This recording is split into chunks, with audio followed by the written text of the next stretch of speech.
Once again, Ben, welcome to the Back podcast. again. Thanks for having me again. Back again. How long has it been since you were on? Like 2 weeks. Oh. I don't know if that comes through or not. Might. We'll see. So, we're going to, I think, do a recap. And obviously it's going to be different. But I already have the questions. We know More what. questions. More questions? More questions. Oh, don't worry. We got time now. You don't have to go to Apple. Yeah. We can chill out. Yeah. Go through the long, drawn-out topics. Yeah. But the first one, and I know you're going to feel like you're repeating, but maybe for a lot of people, because now you're actually going to be like, oh, it's clear, it's clear. I was going to say, now you can actually hear what I'm saying. Yeah. It was a bit muffled in the last one. Yeah. But give us a bit of a backstory of where or how you grew up in the gym, let's say, or even before that into high school when sport was sort of a thing. And we'll come to the present moment and then we'll go through our topics again. All right. So quick recap. If you didn't listen to the last episode, but basically going through high school, I just played a lot of soccer. Wasn't really interested in weight training or the gym or anything like that. That's pretty much all I did was just play soccer. And then as I got a bit older, like towards like back end of high school, obviously like a lot of the boys started getting like a bit bigger. They started going to the gym, and I just found like, not that I was falling behind, but just like physically, I'm obviously not like the biggest guy, but like I was just getting like muscled off the ball a lot. And a couple of my coaches in soccer and a couple of my friends and stuff kind of put the idea somewhat in my head where they were just like, oh, like have you thought about going to the gym? But I was always like, nah, don't need it. Don't worry about it. Like, just get better at playing soccer. And then so it just never really like latched on until after school when I kind of like stopped playing soccer as much. And I was kind of just like, it's not that I was bored. I was just kind of like, that was like my identity and that's all I did in terms of like activity. I was like, I just play soccer. Like, that's all I do. And then once that started to like fade away, I was like, what do I do now? And like, obviously like I was going to uni and stuff like that, but I needed something else like to balance it out. And so, probably like a year out of school, I signed up at like this shitty little gym down the road from me. And it was just like basic equipment. Again, didn't really know what I was doing. I just kind of like read the little diagrams on the machines, and then I was just like, oh, this is how you do it. And then, so like no barbell stuff really at all. Like didn't squat, didn't bench, kind of benched, but not really. Definitely didn't deadlift. It was just machine work, and that's all I did. And then, kind of did that for like a year or so. Obviously started to see like some newbie gains, that sort of thing. But I still didn't really know what I was doing. Like I just went and would just do whatever I wanted to do on that day. Yeah. And then, if I was going like with a mate or so, I'll just do whatever they were doing.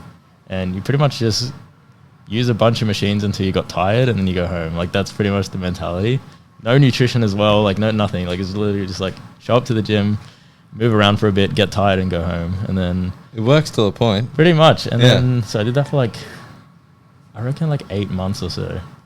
And then I don't remember if that gym closed down or what happened, but basically I ended up joining Anytime, which is like, I guess, a more like proper like commercial gym that had a lot more equipment. And then I got a bit more exposed to like barbell stuff because I would see other people doing it. And I was like, this looks kind of cool.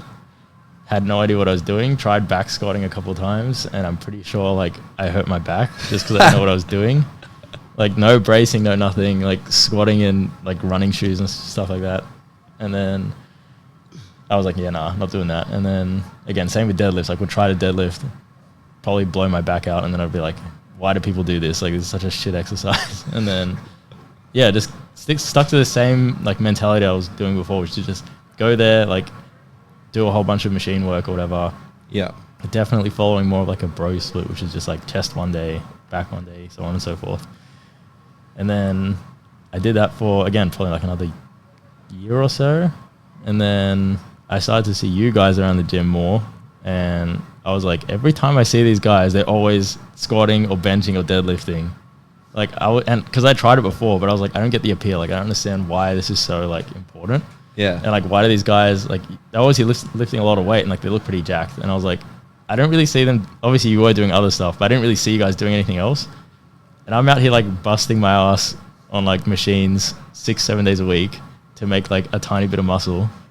And then I'm seeing these other guys come in and just do like a bunch of deadlifts and stuff, and they're jacked. And I was like, this doesn't make any sense to me. And then, anyway, just kept doing what I was doing for another like year or so. But it was always in my mind where I was just like, this is interesting to me, but I don't know anything about it, so I'm not going to pursue it. Yeah. And then I think at the start of, was it 2019, I think, when I started with X Team. Yeah, I think it was 2019. Yeah, like start of 2019.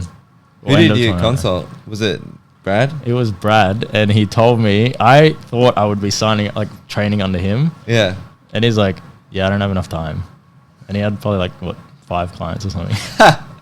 That's a classic Brad comment. Yeah, anyway. I got stitched up the first time, and then so I got put with someone else, which is fine, and like did a whole program with them, started to actually understand how to like do those compound lifts and how important they are, and like, because in my head, like I was mentioning before, where I was just like, how are these guys getting like so big from just doing what looked to me like a simple exercise? Yeah. And then you obviously like learn it uses so much more muscle than just like an isolated exercise, and because you can lift more weight, it's going to transfer into like building more muscle and so on and so forth. And then once I got exposed to that, it was kind of like a new challenge for me, where I was just like, okay, this seems cool. I want to learn how to do this better. So I did a couple of programs with one of the X-Team trainers, and then there was a few reasons why I didn't really continue. But yeah, after that, again, because I got a taste of it, I was like, oh, I can just do this by myself. So I just kind of ran back a bunch of programs that I did before. Yep. And then literally just progressive overload, like just up the numbers every week pretty much. And again, made some kind of progress. And then ended up doing my first like novice comp in 2020, start of 2020 with Michael. Ooh, year later. Yeah, with Miss Group, because we actually met at my old job. Wait, so that was his first comp as well? I think it was his second comp. Oh, yeah. But we were like, when we met at work, it was like one of the first things we talked about, because like we both kind of looked like we lifted. And then he's like, oh, do you do powerlifting? And I was like, kind of. Like I do the movements, I don't really compete. And then because he had already done one previously, I think he did a liftness one. He's like, oh, let's do a comp. So then we just signed up for it. Again, I'd never done like a proper like comp prep or anything, so I didn't know what I was doing. I just did a normal program and then just showed up on the day. Was it liftness again? No, it was at the start. It was like in like March. It was at Black Flag, but it was in March. And then did that comp, ruined my shoulder. And then after that, I was just, so I saw like a physio. And this is one of the points I wanted to touch on last time, but didn't get time. I saw a physio. All right, jump on. I want to get your opinion on this. I saw a physio, and he was like, yeah, your shoulder's pretty cooked. So yeah, just rest. And then I was like, cool. So I just did. And then didn't really do any like lifting at all, probably for like a month or two. Not even legs? Well, I couldn't really squat because like I couldn't like move my arms around. Yeah. Without getting pain. And I think that was around the time where the first lockdown happened. So I didn't really have access to anything anyway. But then every time I would try, I'd go, oh, it's been like 2 months. I reckon I can start lifting again. I'd go to like pick up 10 kilos. My shoulder would hurt. Oh, man. And then I was just stuck in this cycle where I was like, I'd rest for a week and then I'd go, okay, I feel better. Like it doesn't hurt when I move it around.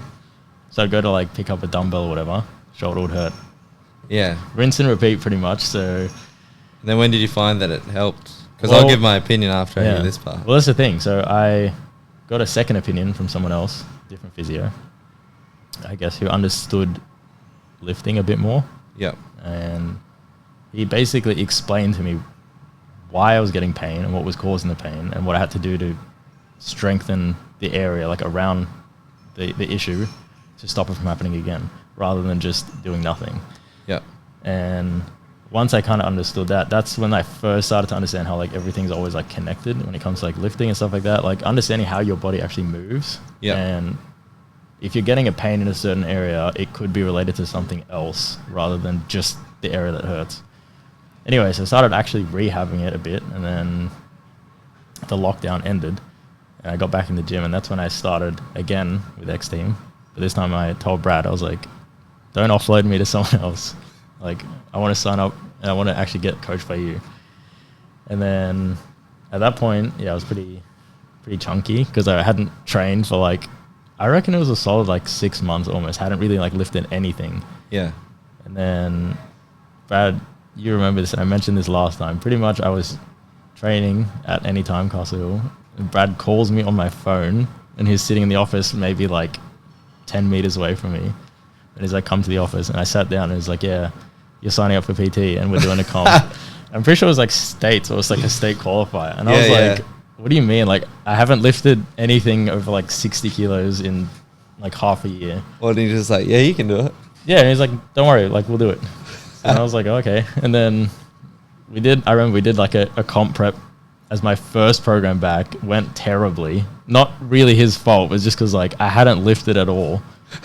And so it's not that I was injured or anything. It's just I still thought I could do the numbers that I hit 6 months ago before the injury. Yeah. So when he asked me like, what numbers are you hitting in training?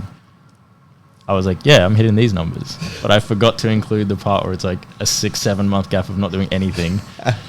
So then, I remember like week 1 of the program, deadlifting like 120 or something. And I was struggling. I was like, this is ridiculous. But before you lifted, we like, oh, these numbers are going to be easy. Yeah, because I was still, I don't know why. I just still had the mindset of like, if you don't train for 6 months, nothing happens. Like, you don't lose any strength. Or I was like, I'll get it back in a week or so. Anyway, and I remember distinctly, there's a video where I'm deadlifting and I got you to record it. Yeah. And you're just commentating in the background. You're like, I was shaking so much. And you're just like, oh, good shakes. You remember that? Yeah. Good shakes. Yeah, and so like 2 weeks out from this comp, I just told Brad, I was like, I can't do this. Like, I'm struggling with like probably like 50% of what I was doing before. Yeah.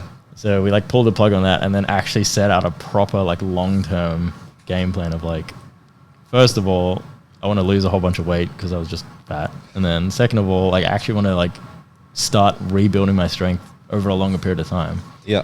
So it was like probably a year-long process where we cut a whole bunch of weight. I went all the way down from 82, I think when I started with him, down to 71. Ooh. When we did the state qualifier the following year.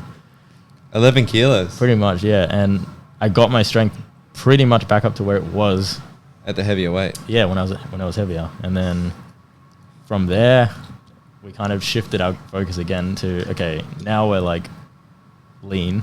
Let's try and build properly rather than just gaining weight. And some lean tissue, not pretty just much, fat. Yeah, and I actually didn't realize, like, I always thought I had like a decent amount of muscle mass, and I probably did, but I was also, very like chunky.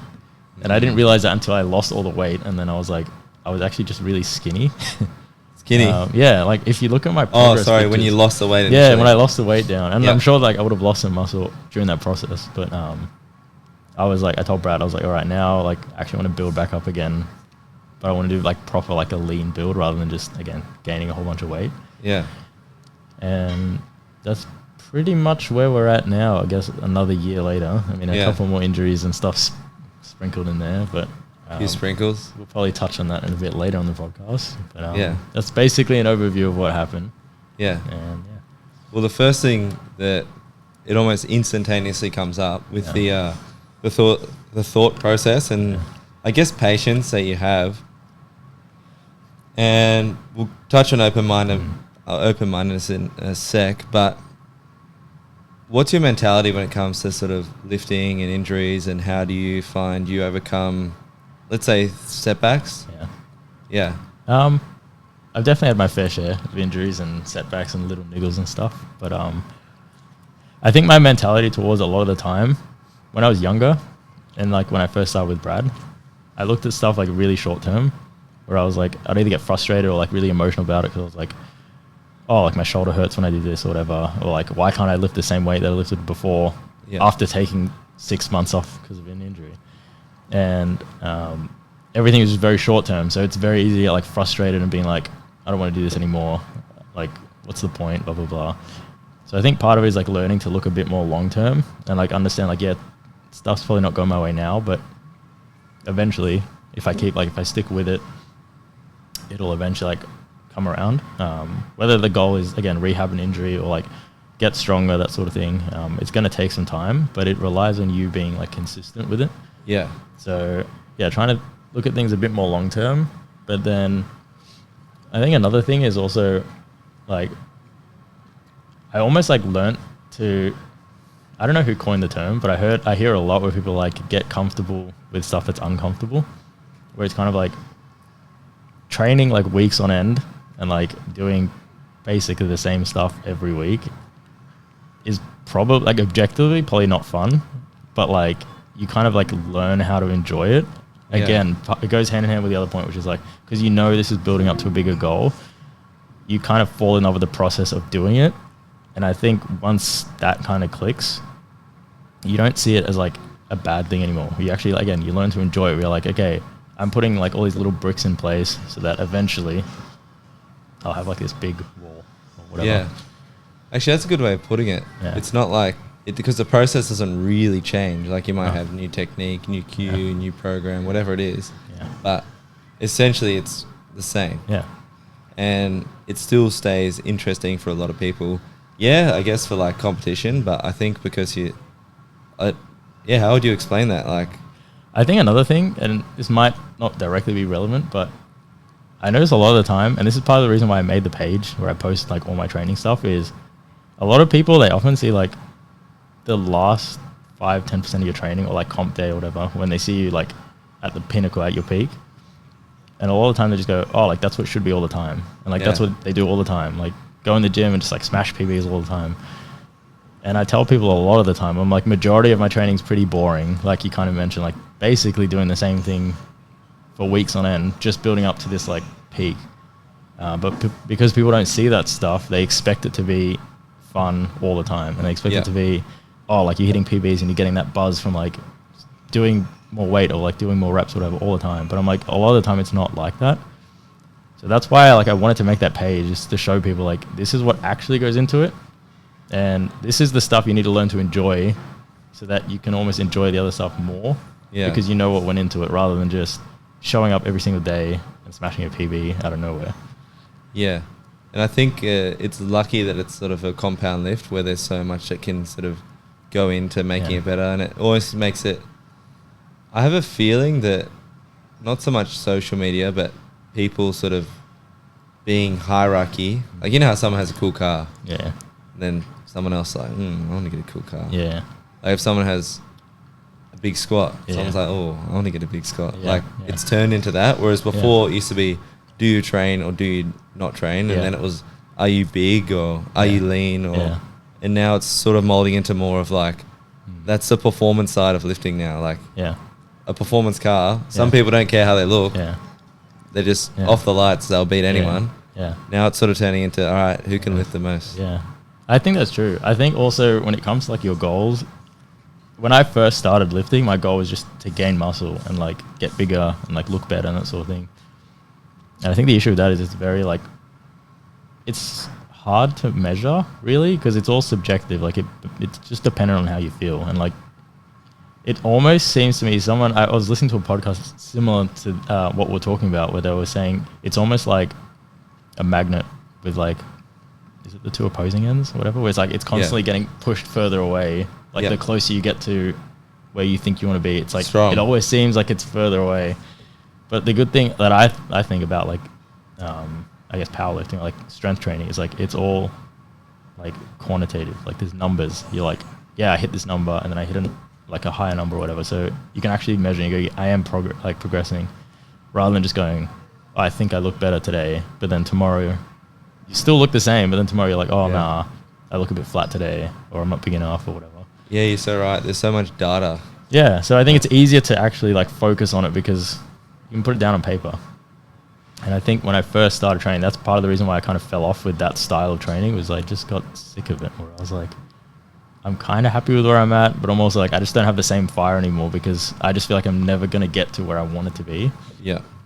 But then when I started training like for performance, funnily enough, I think I've made a lot more progress in terms of like my body and like muscle mass and stuff, training for performance for powerlifting, than I have for the last 4 years or whatever before that, just training to look better, if that kind of makes sense. It makes a lot of sense. Because it's funny that probably only just 2 years ago, even now, less people say it now. Yeah. But it used to be like, oh no, I don't do powerlifting because like I'm really trying to focus on my physique. Yeah.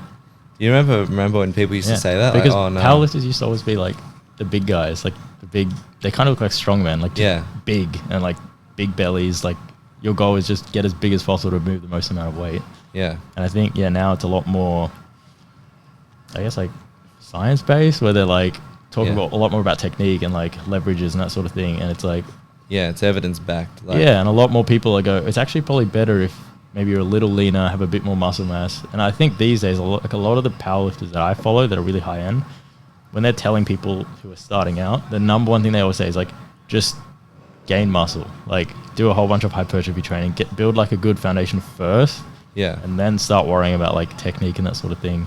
Doesn't mean technique's not important when you start, but like your goal when you're starting out should be gain as much muscle as you can, and then you can fine-tune that technique work later. Oh yeah, I completely agree. And I think what my approach for that is like, yes, work on your technique, but you don't necessarily need to push those compounds as much as, say, people might think. Yeah. You can grow hypertrophy doing your accessories. I know more stable lifts, leg presses, machines, cables. You're gonna be able to pump a lot of volume there. I still think that stuff's good though. I think it's important. I remember I saw a post a while ago where someone was talking about like not being married to the barbell sort of thing, where it's like, yes, obviously we train for squat, bench and deadlift, but there is value in like using machines and like using other methods to get to the same goal, if that makes sense. Because similar to what I mentioned before about like enjoying your training, it can get a bit dreary if every session you're just doing squat, bench, deadlift every single session and just like variations of those. It can get a bit draining for some people. Some people love it and that's fine, but other people might get sick of it, where they want something a bit different. And whether it means, okay, instead of doing a barbell RDL, do dumbbell RDL. It's the same thing pretty much. Yeah. But it seems different because it doesn't seem like you're doing the exact same movement as you were doing before. Yeah, you got that slight variation. Yeah. It's pretty interesting that people are getting pretty hooked on it because it's like, most of the time it's like instant now, quick. Yeah. And this is like long, the same thing over and over again. Yeah. I always find that weird. Yeah. Like I get told it quite a bit. Some of my friends that they're into fitness but not into powerlifting, and they're always like every couple of weeks they're like, oh, I'm kind of sick of my program, I'm going to change it up a bit, I'm going to do something different. And like, I guess for me, because I'm now used to that mentality of like 8-week blocks pretty much of like the same thing, I just kind of like, I'm like, when is it going to end? Like at what point do you just, like when you've tried every single exercise and every variation, like at what point does it end?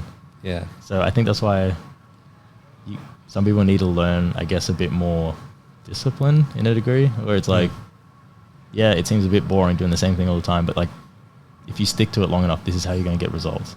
Yeah. Because if you think about it, like a lot of the clients that say come on board, like even Bonner, like she didn't do that sort of training before. Like she was you do weights, but then sort of got introduced to it and then got, pretty into it, obviously. Like it's quite addictive. Yeah. Petra, even Brad, like I don't know what it is, but there's some form of switch where that mentality just changes from like, all right, separate programs to, all right, tell me whatever I need to do to fix my X, Y, Z to make me stronger for X lift. Yeah. I think, when you kind of break it down, the style of training is pretty much, you figure out where your weaknesses are in the main three, and then you program in accessories to help work on those weaknesses. And like, yes, I know some people might say, oh, like, just deadlift more. If you suck at deadlifts, just deadlift more or whatever. And like to some degree, yes, but it depends what the issue is. If it's like a motor pattern issue where they just can't understand the movement, then potentially just doing it more frequently, they'll learn how to do it better. But if it's more of like a, what's the word I'm trying to think of? Like if it's a more minuscule like issue that they're having, or like a more targeted issue they're having, maybe finding an accessory that just targets that specific issue. The way I kind of see it is like sometimes, this is going to sound a bit cheesy, but like you should kind of like use a scalpel instead of a sledgehammer, where it's like, if you need to just target this slight issue that someone's having, maybe giving them, like say someone has an issue with like one glute isn't as strong as the other, you could prescribe them heavy hip thrusts, probably not going to solve the issue because it's just going to use like glutes, hamstrings, probably a little quads, like that sort of thing, where it's like, it's not targeting the actual issue. Yeah, I get what you mean. Like if one side's 60% strong, the other side's 40, you'll do a hip thrust with 60-40 as it is. Yeah. So it's like, you're not really solving the issue. it's probably a bit, again, too broad to narrow it down. Whereas if you did like a single leg squat or something like that, just on the side or more reps on the side, that's the issue. It's a lot more targeted to what you're trying to fix. Yeah. If that makes sense. That makes sense to me. Yeah. So that's kind of how I see it. And again, a lot of people would go, oh, like, let me just do one of your programs. And I'm like, well, it's designed for me and like my issues. Yeah. So, I mean, you can do it if you want, but there's probably no point. This is my shoulder rehab program. You sure you want to do it? Yeah. Like, your shoulder's broken? Yeah. People look at me and they go, why are you doing like paused leg extensions? I'm like, because my knees suck. Like, if your knees don't suck, you don't need to do them. Yeah. I mean, you can if you want, but. Actually, more on the topic of injury, because I know we went through like patient side of things and whatnot. What helps you when you're injured? Because say, even when you're injured, it's not like people think you're injured because you're just in doing like that rehab. Oh yeah, that's right. But you're like, oh no, this is a new one. Yeah. Like, okay, you're already onto it. Like, I pretty much always have something going on. But I think a good thing, and I mentioned this last time, is like doing what you can. So a good contrast would be like when I hurt my shoulder back when I did my first comp, and then when I hurt my knee more recently, my approach to like rehab and like how to fix the issue and training around it is completely different. First time, just rested. Didn't do anything pretty much. Mostly because I didn't really understand what I had to do. But I was under the impression if you just rest, it'll heal, it'll go away, and then you can go back to training. And then the second injury that I got, or like major injury, which was my knee, which is more recently. Tendonitis, hey? Oh, it was a whole bunch of stuff. I had bits of bone floating around in there, had some cysts in my ACL and some other places. And it just wasn't a good time. But yeah, with that one, straight away, I went to a trusted health professional, a couple of them actually. And straight away, my first question was like, okay, what can I do to help this? Or like, what can I do if I can't do this specific exercise? Like if I can't squat, what can I do instead? So pretty much from day one, once I got told like what the issue was and how it's going to affect my training, me and Brad sat down. It was actually during lockdown, the second one. And we pretty much filled out a plan, and we were like, okay, I can't squat, but I still want to kind of expose myself to, I guess, somewhat of a squat movement and like being able to like load the bar on my back and stuff. So one of the things we did, because I literally could not even squat at all, like I couldn't bodyweight squat, we just did heavy like unracks of the bar. Yeah, I remember this. Yeah, and like it seems pointless if you have no idea like what the goal is. You're just picking up a bar on your back, taking a couple of steps back, and then re-racking it. Like, what's the point of that? But again, when you kind of understand what the reasoning behind it is, which to touch on briefly is like obviously like getting your CNS used to having heavy loads on your back, that sort of thing. Obviously keeping the motor pattern somewhat similar, where it's like you're getting used to the position of like the bar on your back, that sort of thing. It's a lot of like core stability work as well, because I was doing it all beltless as well. So like even those little steps back and forth with like 170, 180 kilos on your back is going to do a lot of work for you. Was it 180? I think we worked up to 190 or something. Really? Yeah, because that was kind of the point of it. Is like go heavy so that it's actually challenging. Did it feel heavy to unrack or no? The first couple of weeks it felt crazy heavy, but then it actually got easy, like to the end where I was like, this feels comfortable. And then should I do a squat? Well, I was always like tempting Brad. I was like, what would you do if I just tried to squat right now?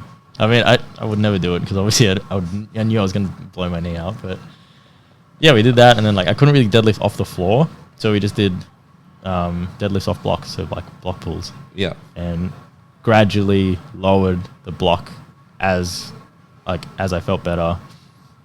And eventually, obviously after like 8 weeks or so, we could get them back down to the ground.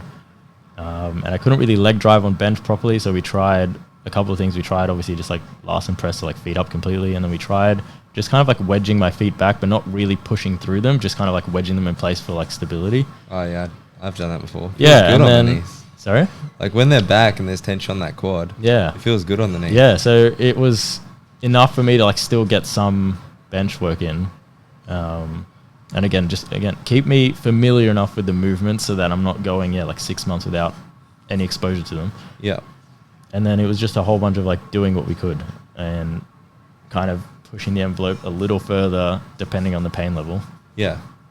And I think the main difference being after the first injury, kind of didn't really do anything. When I came back, as I said before, was hitting nowhere near the numbers I was hitting before. Everything felt super heavy. Technique was crap. Like just After the walkouts?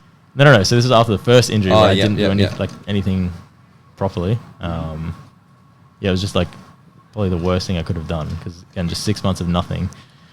And then compare that to the second injury, the knee injury, when we came back, when we could squat again. I think within one program of squatting again, I was back to squatting 150, 160, which is what my max was before. And how's your knee now? It's good now. Hasn't had any issues for a while, but now I have like a weird shoulder thing. But yeah, numb again, shoulder. Yeah, no, it's not numb. It's just super inflamed. Oh yeah. So, if you feel like a little niggle come back to the knee, do you do a little bit of rehab? Well, so that's the thing. As part of my last 2 programs, it's been a staple of having like the rehab work built into the program. For example, like this one, I do pause leg extensions, and I actually and now plate loaded one at the gym. I actually like push against the like the top of the machine to kind of like give it more tension, if that makes sense. Oh, you push it to make it come back down again. Yeah, so like I'm kind of like pushing it into my knee, so it like I have to hold that position. Yeah. And again, like stuff like that. I did a whole bunch of like Spanish squats with the band, and then like terminal knee extensions, that sort of thing. So that's, instead of it just being like, oh, like rehab, just do it outside of the gym, we actually incorporate it into the program. Yeah. Like you might go leg extension and then into that, which just builds extra pump, but it's still like a rehab. Yeah, and then like the tempo pendulum and stuff like that. Like, those were hard. Yeah, they were hard, but they were good. And so we didn't just look at it as like rehab is separate from training. We're like, it's the same thing, basically. Yeah. And I think it's another good way to make sure that people actually adhere to it. Because I know if you just chuck it at the end of the program, or if you just go, oh, just like come in and do it on your rest days, most people are going to be like, nah. Or they'll do it for a week and then they're like, nah. I want to relax. Yeah. So I think it's good that we figured out how to incorporate it into the actual program. Yeah. So that way, not only would I stick to it, but I, again, actually learn to enjoy it a bit more. Because I knew, I was like, okay, yeah, tempo, pendulum, like 8 seconds sucks. But I know it's going to like help strengthen that tendon so that when I'm squatting normally, I'm just not going to get pain. Yeah, you're good at listening, even if it's something you don't like in the program. Well, I complained every week, like all 8 weeks. If you scroll back and look on my profile. What's your profile again? My lifting one, it's gluteus maximus. Let me double check. I think there's an underscore at the end. So it's gluteus maximus. Underscore? And then there's an underscore at the end. All right. Yeah. So if you want to keep track of my training progress. Or the complaining. So you find it. Yeah, basically. Yeah. But I got asked that recently. Someone was like, you're always complaining on your lifting posts, like you're never satisfied, blah, blah, blah. And I was like, yeah, well, there's always stuff to work on. Like, yeah, every now and then I'll get a day where I go, yep, like today was actually really good and like everything went really well. But and everyone's like, what? But I think that's part of the fun of the sport is like there's always something to work on. And I think by now, and by no means am I like a super seasoned lifter, but I'm aware enough of what's going on that I know when I'm doing something incorrectly or like something not as efficiently. So I think it's good to be able to pick up on that. And it doesn't mean I'm complaining in the way of like I'm always bummed out and I'm like, oh, why did my lift suck? It's kind of like, yeah, obviously I'm happy with my progress, but I'm like, I want to progress more. So I want to pick up the stuff that I'm not doing as well and go, okay, I want to work on this for next week. So, well, speaking on the topic of open-mindedness, I know in the last one, probably people turned it off by this point. So they're like, oh, I can't hear him. It's too muffled. Yeah, too muffled. We talked about, like, there's a bunch of new stuff that comes out from people everywhere, really, which is good because they're trying to really, maybe they explain it in a different way and someone picks up this way a little bit better. But there's we're talking about a whole bunch of different stuff. But I guess you can explain the thing where it's like, don't do this. Yeah. Well, what I mentioned last time was if you go on like YouTube or social media, whatever, and you're looking up like fitness advice or training advice, you tend to find, like you mentioned these days, a lot of people posting just really, I guess, like outlandish statements of like, don't do this exercise. This is going to ruin your shoulders. This is going to ruin your knees or whatever. And a lot of people end up contradicting each other because a lot of it is kind of just based off subjective like testing. So it's like, and also people want, I guess, the attention. Like, and if they just go, oh, like, here's a guide on how to lift weights correctly, no one's really going to click on it. But if you go 10 mistakes like to avoid when you're lifting or whatever, everyone's going to be like, oh, like, got to click on this. Like, I got to make sure I'm not doing anything bad. So, like, I think a lot of it is, there could be some truth in there somewhere, but I think a lot of it is just people trying to get attention, where they're like, oh, yeah, like, you shouldn't, like, if you watch a lot of bodybuilders, they're like, no, like, don't do squats, don't do deadlifts, blah, blah, blah. Like, there's better exercises to do. And I think, again, to some degree, yeah, if your goal is different, but I think there's nothing wrong with the exercise. Just because it's not suited to what you're trying to achieve doesn't mean the exercise is wrong. Exactly right. So, and we went through percentages and RPEs. The classic, yeah. There's a bit of a buzz going around after States that just finished, where there was a lot of people talking about like that kind of topic, where they were like, how do you calculate like exactly what to do? Because when you're there on comp day, you see a lot of different approaches from the coaches and the athletes, and so you see how people approach it differently. Some people are very methodical and they know exactly what weight they're going to be hitting every single attempt, that sort of thing. And then you see some people who maybe didn't have the best plan because they might open way too heavy, and you can tell like from the first attempt they probably didn't really have like a good plan. And it just brought up like a good conversation that I had over the last couple of weeks with people in the gym and that sort of thing. And I brought up a good point to you as well, which is a lot of the discussion around like whether you should train with RPE, which is like rate of perceived exertion, or percentages, or like prescribed numbers. And I think for me personally, I think, and I mentioned this last time, like you need a bit of both. I don't think like one or the other is correct. I think you need a bit of both. And I think a lot of it is like dependent on context as well. Like if you're going to use RPE, it depends a lot on the lifter and how like calibrated they are with their own scale of RPE. So like some people might. Ooh, that's a good one. Always like. How calibrated you in your scale of RPE? Yeah, because there's good ways to test it. Good way of putting it. Yeah, I watched a video where they were talking about how to test if you're actually like measuring your RPE correctly or not. And it's a simple method. Basically what you do is like, say you're doing 3 sets of whatever exercise, and in your head you're like, okay, this is supposed to be an RPE 8. Theoretically, like you should probably have about 2-ish reps left afterwards if it's a true RPE 8. So what you do is you go, okay, the first 2 sets you log how many like reps you got, and then on the last set you do an AMRAP, which is as many reps as you can.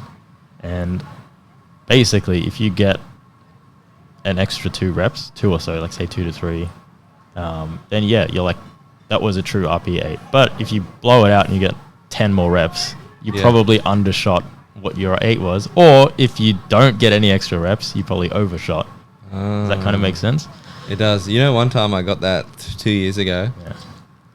Yeah. The coach was like, oh yeah, you work within RPE 8s all the time. They gave prescribed range. They said make it an RPE 8. Yeah. So they did ranges of percentages. Yeah. Do an RPE 8 for 3 sets, and then do a AMRAP for your 4th set. Yeah. So I did RPE 8, I did the number, but I don't know how they did it. They backed it off by like 10 kilos or something, and then they go for an AMRAP. Yeah. And then I was doing 5s. Yeah. And then I was like, all right, AMRAP, let's go. Yeah. And I did 15 reps. Yeah. Yeah. And then basically he just laughed. Yeah. It's hard to gauge, to be honest. I think you get better at it the longer you've been lifting, but there's a lot of like external factors that can go into it, like obviously how you slept the night before, how you're eating, that sort of thing, and even just like the person themselves. Like some people will just always undershoot. Like there's some people, and I mentioned this last time, like DC. Oh yeah. All his lifts look like effortless, but then you ask him and he's like, nah, that was like an 7, 8 out of 10. Oh, it's changing now. It's changing now, He's but going like, hard. yeah, some people are just like that, where they're always a bit hesitant, or like say they're warming up, and based off how the warm-ups are moving, that'll influence how they like think the next rep's going to go, like their top single. And because that's already in their head where they're like, my warm-up sucked, so this is probably going to suck as well, it can like factor into it. And like I said, I think the seasoned lifters, the really experienced lifters, they're able to like block that out and they can keep a more level head. But I think for the vast majority of people, it's so hard to scale it unless, again, you're exposed to that style of training frequently. Yeah. So I think it's good to have a range and just go, okay, you should be aiming for like this number, and it's not set in stone, but like aim for this number. But if it's obviously too easy, way too easy, yeah, you can go up. It's probably not going to harm the program. But if it's too hard on the build up to it, then yeah, back it off. Like use your brain a little bit. Yeah. But that's what I was saying. I think you need a bit of both. I think if you rely solely on one or the other, like if you just had a prescribed number every week and it was set in stone, well, like, yeah, say you didn't sleep that well, you didn't eat that well, or like life happens, or you're just having an off day. Like, I think it's dangerous because not only could you increase like risk of injury, that sort of thing, if it's too high, but it can also cause you to become like discouraged with training. Where you're like, oh, like last week was sucked, like it was so heavy. And then you go into the next training week and you go, last week sucked. So you're just like not in the right headspace for it. Then this week's going to suck. Yeah, and then it can easily turn into that thing. And then you start to just dread training because you're like, I need these numbers to be lowered for whatever reason, or I need these numbers to be raised if you think everything's too easy. One of the points I was going to mention last time, have you ever heard of like being in a state of flow?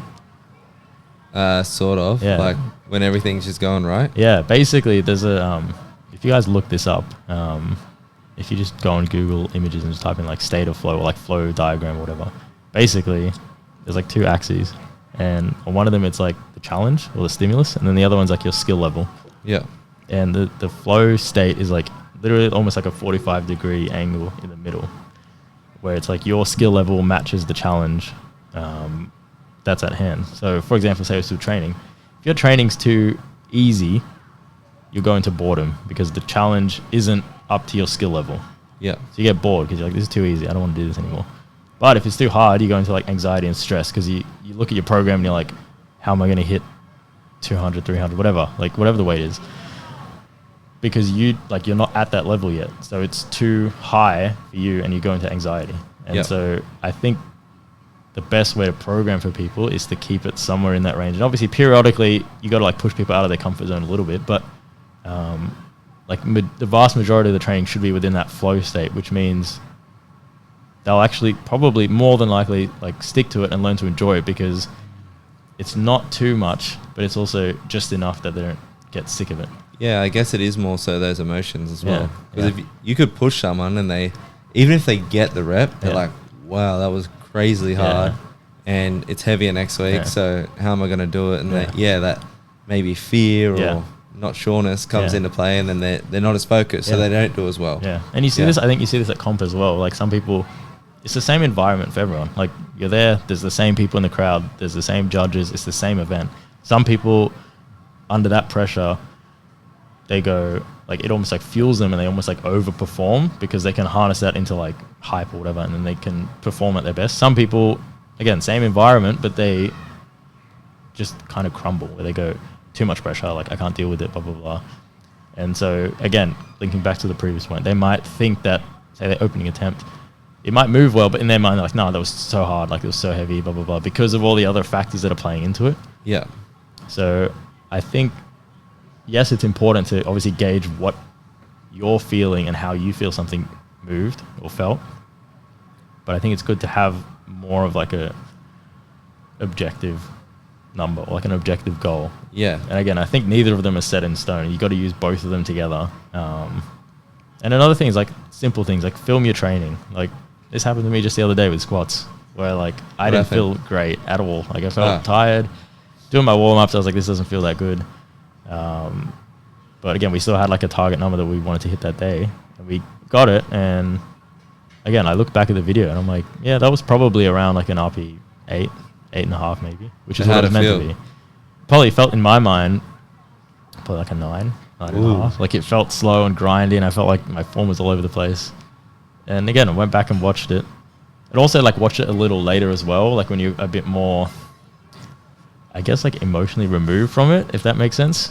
I know what you mean. Yeah, like not tired. Yeah. It's been a while. You're like, oh, yeah, 5 reps left. Yeah, and like you go back and watch it a bit later, and you go, oh yeah, that actually moved like decent. Yeah. So, yeah, I think they're both equally important. But again, these days there's a lot of talk where people are like, nah, don't deal with like percentages and prescribed loads and stuff. Like you just got to base it off RPE, and then vice versa. If it's over like RPE is too inconsistent, you got to focus on just like hit these numbers every week. Yeah. And I was like, I think again, like with most things, it's somewhere in the middle. Somewhere in the middle, flow state. Yeah, pretty much. But also with back onto RPE, I obviously coach people as well, and pretty sure that if I just said everyone, all right, RPE only, well, that's my clients, and you said, all right, the good thing about this is if you've had a bad day and you're not feeling good and you're depressed and you haven't had food and you haven't had sleep, you can actually back the weight down. Yeah.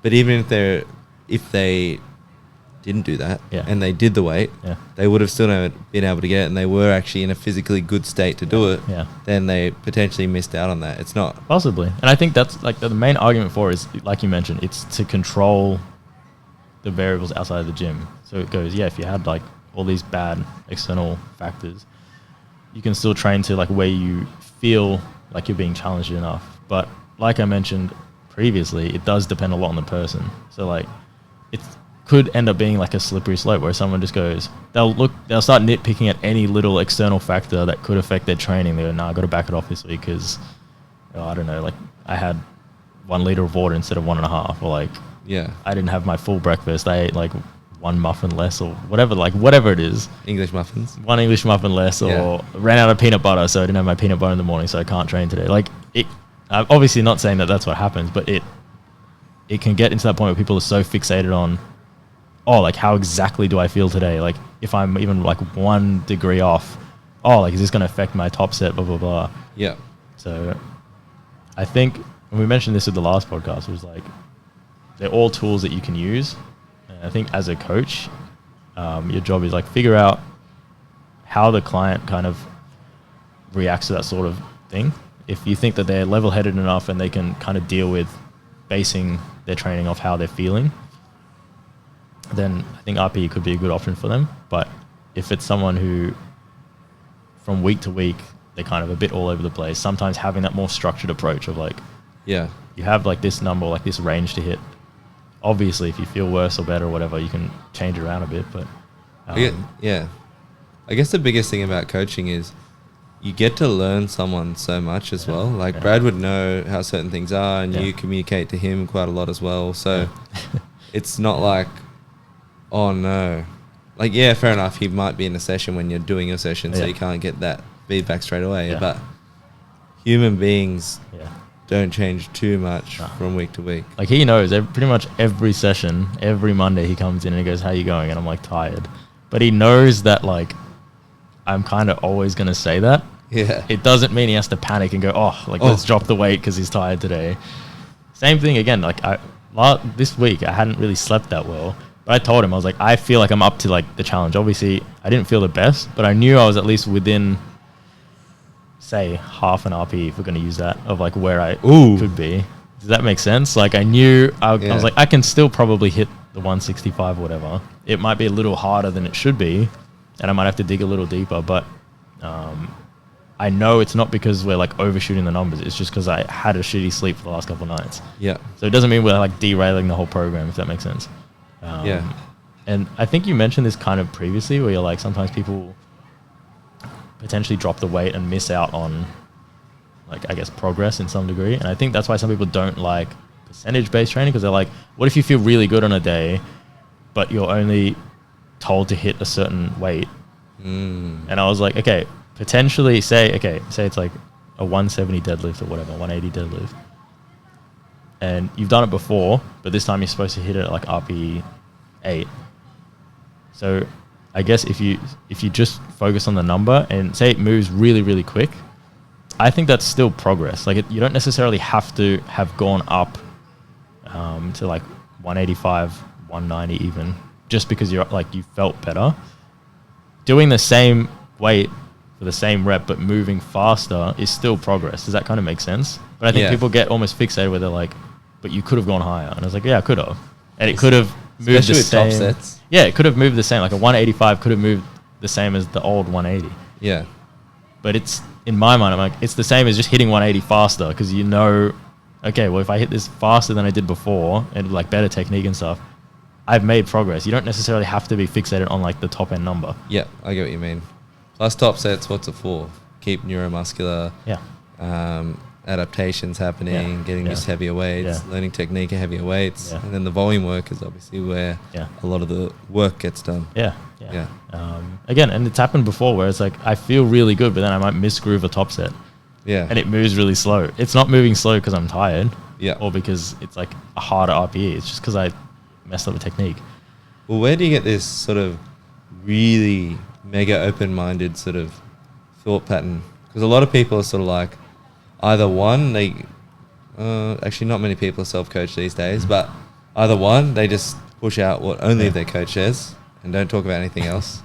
Or two, that's what they mostly do. Well, I think if you talk to some people, they might think that I'm stubborn to some degree because they're like, oh, you just talk about whatever Brad says.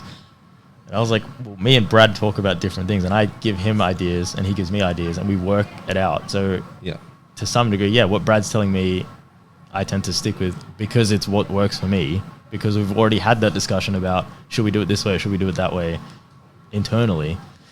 But I think one of the reasons to answer your question is I surround myself with a lot of people who have different training methods and different training ideas. And I think you can be open-minded without actually adopting their approach.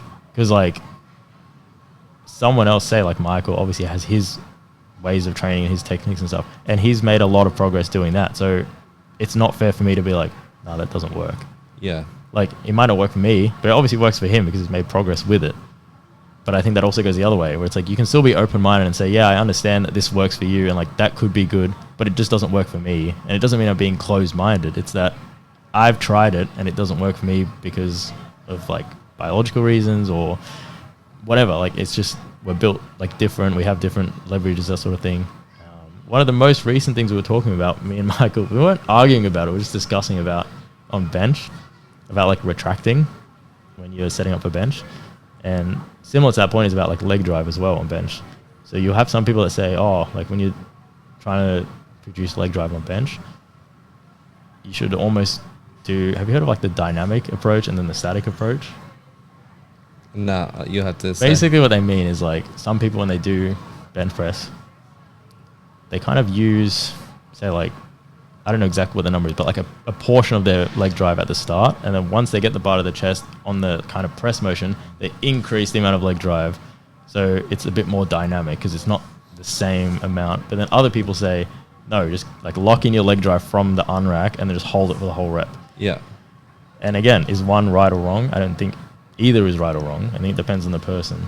Yeah, that's so true. Because like, oh, the biggest bench press in the world does it. Yeah. It's like, oh, but the biggest bench press in the world also weighs 150 kilos. Yeah, and there's other factors into it. I was actually reading about this recently where they were saying the people who tend to kind of sink the bar into their chest more prefer the dynamic leg drive because it just works better with their technique. But people who tend, with most of us, with like, I don't think any of us are like really like super heavyweights. Yeah. We tend to prefer like more of a soft touch. So for us, having that constant tension, constant leg drive works better than trying to change it like mid-rep. Yeah. Anyway, basically going back to my previous point was about like the retraction thing. He's always banging on about kind of, I guess you can almost call it like a dynamic retraction. Whereas for me, like I set my shoulders from the unrack and then I just hold in that position pretty much the whole rep. And when I tried not doing that, that's when I inflamed my shoulder. And I think the reason is a lot of the people that tend to prefer the whole like scaps free thing, they tend to have like a really good arch. And I think, and again, I'm just spitballing it, I'm not an expert, but this is just what I noticed is, again, the people who say, like free the scaps, don't worry about like locking your shoulders in place from the start. Because they have such a good arch and the range of motion is decreased, there's a lot less movement in their shoulder anyway, because, well, like as they start to like retract and as they start to go down, the bar's going to hit their chest. But some other people like myself don't have a great arch.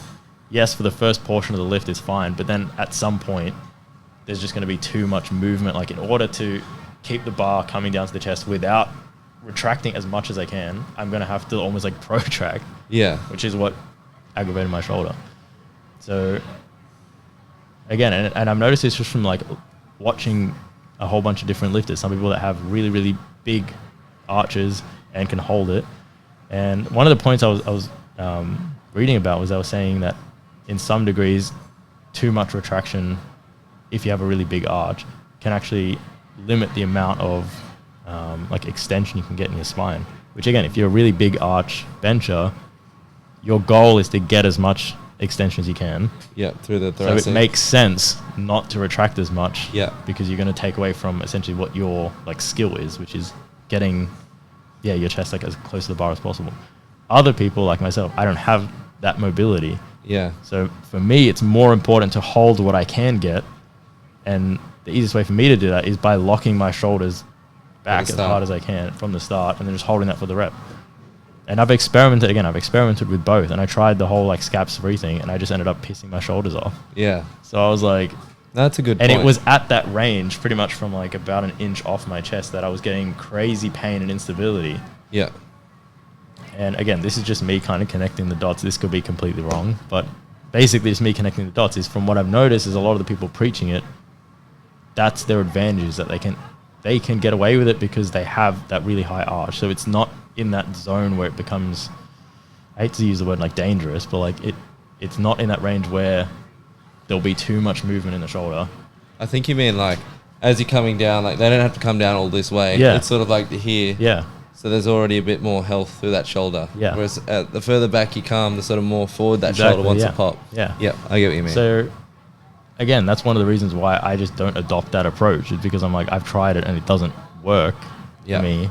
Not only is it just not as like comfortable or like not as efficient because I can't lift the same amount of weight, it actually caused an injury for me. Yeah. Which then sets you back and it's like... Exactly. And then right away when I swapped back to just retracting my shoulders and pinning them back, my bench has been fine. And like, I know always, and Brad always says this is like correlation doesn't equal causation. But from my experience, I think that was the reason. When I saw a couple of like health professionals, they like, more than likely that's the reason. Is the reason you're getting a lot of shoulder pain is there's not a lot of stability in your shoulder because you're not really like locking them in place properly. Yeah. Because I think the big one that's pushed out is just depress, don't retract, and then let your legs sort of lock your shoulders into place. Yeah. I think the free the scap thing might be a bit different. Yeah. But I think at the end of the day, and like I mentioned before, you're both arguing for the same point essentially, which is get as much extension as you can, get your chest as close to the bar as possible, and whether you need to leave your scaps free in order to do that, or you need to hold them in place because that's all you can get and you just need to hold that position. Again, you're arguing for the same point. Same with like the leg drive thing. Whether you do 100% leg drive from the start and hold it the whole rep, or do it only from the press command, your goal is still get as much leg drive as you can. Yeah. Whichever way you do it depends on the individual. Yeah. So, it's like someone could randomly just throw out like, all right, now in terms of leg drive, what I want you to do, put it at 50% as you're coming down. Through the middle of the rep, put 100. Yeah. And then when you touch your chest, put it back to 50 again. And then as you go to press, once you're at halfway, put 100 and then put it back down. And it's like, to 50 how are you going? Like for me, I'm like, how am I going to gauge in my head? Like, what if I'm doing 30% or what if I'm doing 60%? Like, for me, it works better when I just get it all sort of from the start and then just hold that position for the whole rep. Yeah. And again, people have seen success doing both things. It doesn't necessarily mean one's wrong or one's right. It's just if you fit that mold and it works for you better, do it.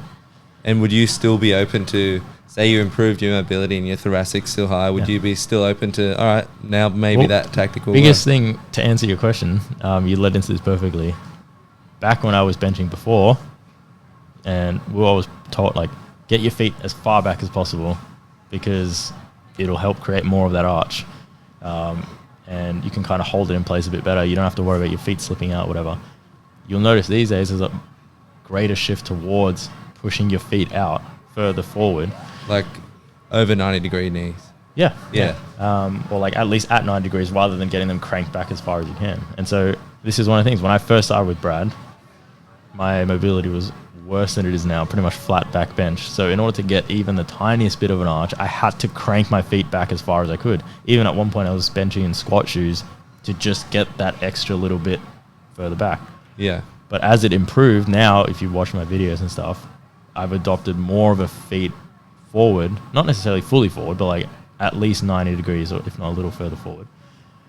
Because my back mobility has gotten better to the point where now I can get more efficient leg drive pushing out rather than just pushing my heels down into the ground, if that kind of makes sense. Yeah, that makes sense. And so, yeah, like as your leverages change, as your mobility change or whatever, you should be trying to modify your technique to get the most out of it.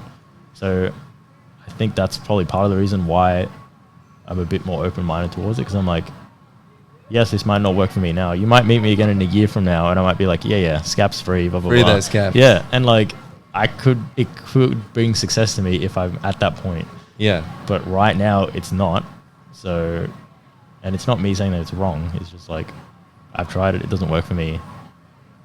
Like, I'll keep it in my pocket for later, sort of thing.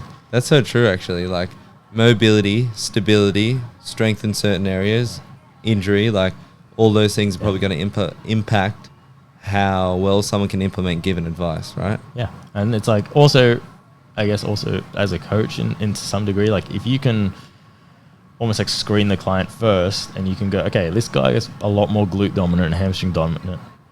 He's probably going to prefer a low bar squat to a high bar squat, even if they don't do it from the start. Yeah. Because you've already picked up on that, you know they're going to get more success with that. So it might be worth implementing that change, which to them, if they've never done it before, they go, this hurts my shoulders, this feels weird, like, why is the bar so far back, that sort of thing. But it doesn't mean something's right or wrong. Like, if you look at some people say, oh, like, high bar squatting is better than low bar squatting. Yeah. And John Hack. I was about to say, for majority of people, it's not true. You can lift more weight doing low bar, but there's people out there like John Hack who can squat high bar and get crazy weights and make a lot of progress and probably be like one off, if not the best in the world, doing it differently, doing high bar. So,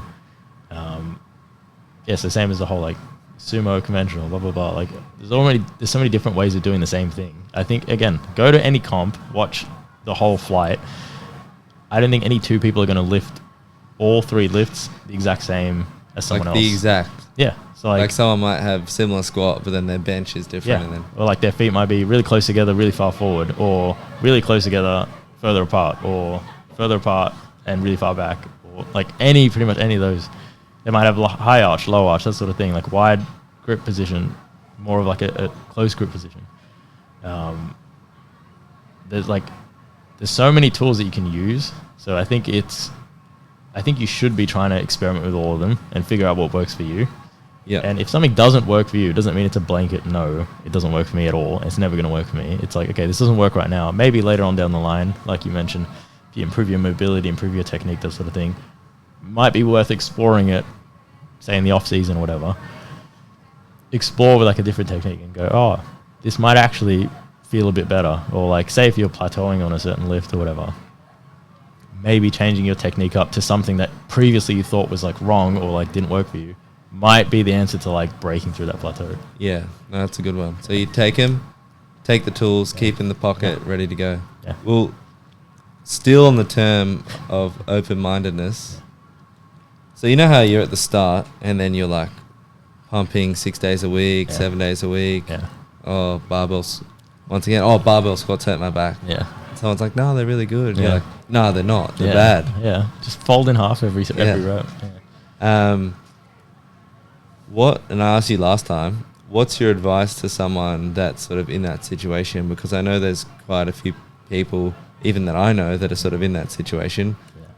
Not any particulars, like it could be program hopping or stalling or getting injured and thinking like lifting's not for them. Like, what's your advice to them to get out of that spot? You're in it for a few years, 7 days a week. Yeah, I think for like general population, because obviously I feel like if you're into powerlifting, more than likely, like you mentioned at the start, you probably got a coach, or at least you know enough about programming to coach yourself to like make progress. But I guess for general population is, and I mentioned this last time, is like less is more. Like you don't have to be training 6-7 days a week.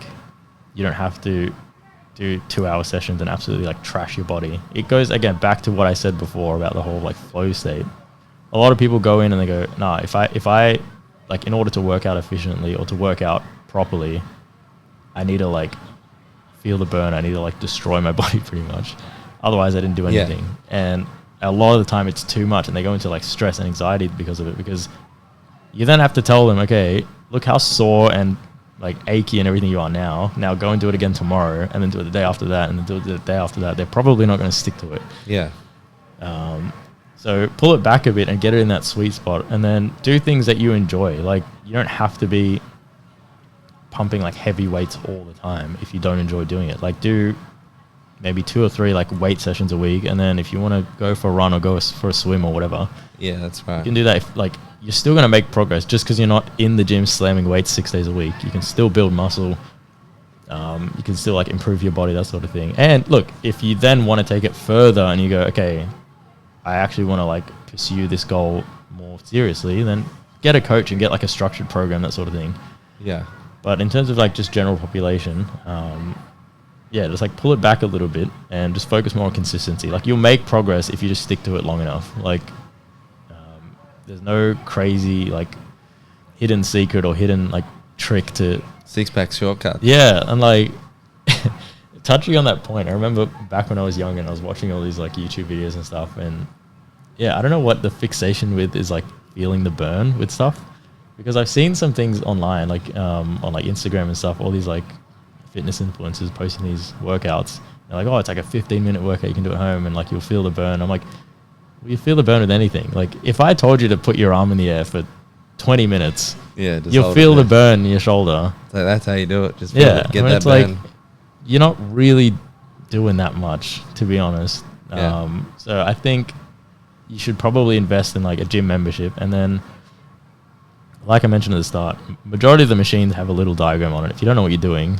and you don't want to pursue getting like a PT or anything like that, just look at the diagram and you can figure out how it works, I'm sure. And then just pick maybe 3 or 4 machines that you know how they work and like you're comfortable using them, and kind of build yourself like your own little like day one sort of thing, and then do the same maybe like 2 or 3 days, and then just kind of focus on doing it consistently.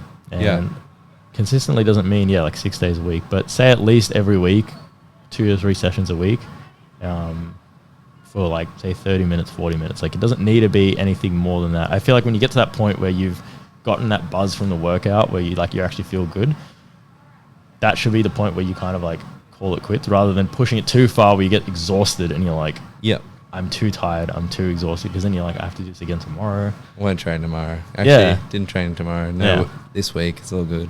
Yeah, so I guess make it, instead of doing like a 10 out of 10 every day, do like a 6, 7 out of 10, 3 or 4 times a week, 2 to 3 times a week, depending on your schedule. Yeah. And just try and stick with it as much as you can. And like, understand that it's a lot more forgiving than you think. Like, if you skip one workout, you're not going to lose like a kilo of muscle. Yeah. It's the same thing. Like, if you with your diet, like if you eat out one day, you go and get fast food or whatever with your friends, you're not going to ruin your whole diet. Like, Yeah, it's that's not, right. It's not that hyper specific where it depends on you doing the exact like correct thing every single day. It's like, yes, life happens. Like, if you're going out for drinks with your friends or whatever, like, you can still have a drink with them and that sort of thing. Like, you're not going to derail your whole thing, your whole like training. Atrophy from one bottle. Yeah. Like, overall consistency, similar to what I mentioned at the start, is like, take a step back and stop looking at everything from like such a short-term thing. Yeah. Like, if you kind of fall in love with that process, you look back after 6 months or whatever and you go, wow, I actually made a lot of progress, rather than looking at it every week, or like looking at yourself in the mirror every single week and going, oh, like, why am I not big enough? Like, why don't I have biceps now? Why don't I have like a bigger chest or whatever? Instantaneously.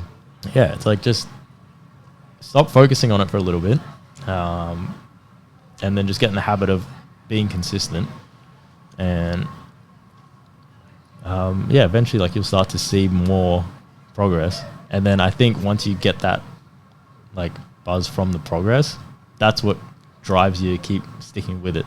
Yeah. It's like that first part that's really hard, but once you get hooked on it and you go, oh, okay. The addiction process starts. Yeah, and then it gets easier the more you do it. And so, like, again, I got asked this, I think you asked me this in the gym the other day when you were like, was it Carpo or someone that was like, oh, like, this guy just shows up whether he's injured, whether he doesn't feel good. Yeah, like, he shows up and Carpo. trains. Yeah. And I was like, and you're like, oh, like, what's your secret or whatever to it? And I was like, it gets easier the more you've done it. Yeah. Because, again, I have so many bad days to look back on, and I go, okay, well, I had a bad day in the past, and I know it was just isolated. It was just a one-day thing, but then I still made progress after that. Yeah. So it makes you, like, hindsight's a bit, like, it's pretty powerful where you can go, okay, I had a shitty time in the past, but I know I got through it. And I know like I progressed. So I might be having a shitty session now, or I might be injured now, whatever. But just got to knuckle down, like stick with it, stick with the rehab, and eventually you'll get past it, and you'll still like keep progressing and stuff. Yeah.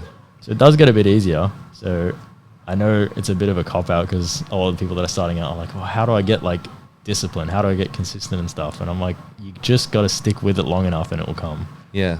So the wise words from Ben. Yeah, trying to. And so there's stick with it long enough, you get there. Yeah. And one more thing that I picked up from this podcast was how calibrated are you with rating or judging your RPEs? Yeah. If you want to work on it, like I said, you can do that little trick of like AMRAPing your last set and see if you're actually gauging it properly. Yeah. And do you actually go to failure? Well, yeah, like not on like a compound lift, say like on an accessory or something. Oh, okay, yeah. But it's a good way to be able to like gauge where you're at. Yeah. So that's the tools from the trade. Yeah. Give it a crack and see how you go. Give it a crack, see how you go. Yeah. Well, I think that wraps up the podcast. Yeah. Now, this audio better be better, but thank you for coming back again. Yeah. And some interesting conversation. So, no worries. How calibrated are you with your RPE training? Yeah, get calibrated.